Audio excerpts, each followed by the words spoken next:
It's Marty Lennartz backstage at Lollapalooza here with Ted Leo. Ted, how you doing, man? I'm all right, Marty. How are you? It's so nice of you to stop by. Thanks. Now, have you played Lollapalooza before? Never. So, what's your impression? I haven't really had a chance to get much of an impression yet because Same here. it's just like we playing early in the day. We just kind of got here and got ready to play, and now I'm talking to you. It's a pretty unique setting for a concert and for a rock festival. Definitely. Yeah, the park is beautiful. It really is, and we've got the skyline and the fountain and the lake, and thank God for the lake. Absolutely. The lake is giving us a little bit of a breeze. They do say it's cooler by the lake. So, do you like playing festivals? I do and I don't. I definitely always have a good time. I'm very rarely satisfied with with our actual set. It's just like it's a slightly different dynamic on stage than playing in a club, and I often overcompensate and fall on my butt like I did today. So I got to figure out how to deal with that. Is the daytime disorienting being outside? That I actually enjoy that aspect of it. It's kind of fun. It's fun to see people's faces and just change it up a little bit. Right. Well, for someone like you, it seems like a festival would be a great experience because you get a different audience than you normally would have. You get more of a diverse audience, people who've never seen you before, and it's almost like new territory. Yeah, definitely. Yeah, and I suppose there's it's kind of hard to gauge what kind of effect it actually has, but I was really thrilled with the amount of people that were actually there. Yeah, well, you have an ability to pull people into your shows, and I think that probably translates in a situation like this. So thanks. I doubt if you fell on your face, and I bet you it was a really good show. No, I actually literally fell. You actually fell? Yeah, I gashed my hand. Oh, my God. How did that happen? I have no, it just happens. That's the story of my life. Well, last time we spoke, it was before Living with the Living came out, and it's really great that you're on a Chicago record label. You're on Touch and Go. Yeah. How's that worked out so far? Amazingly, yeah.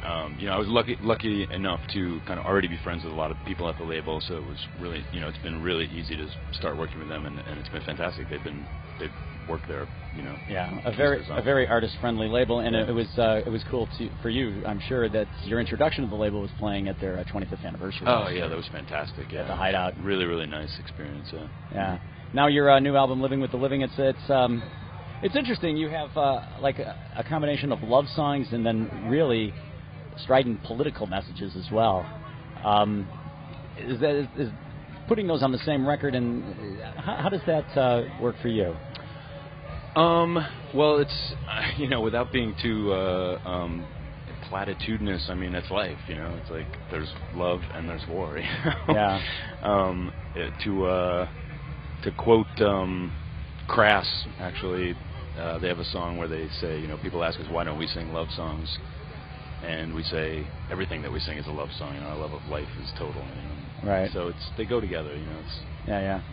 So have you been touring pretty much nonstop since the record came out? Yeah, almost literally. Like I actually, it's interesting to be at this. I guess it's 3-4 months since the record came out, and I have absolutely no perspective on like where the record's at, how people have react to it, because I've just been playing shows, the whole time. So I'm actually kind of into it that way. You get to just focus and play. So. When you do play tours like this that are pretty much nonstop, you play a lot of new songs. Do they change for you as you're playing them? Yeah, definitely.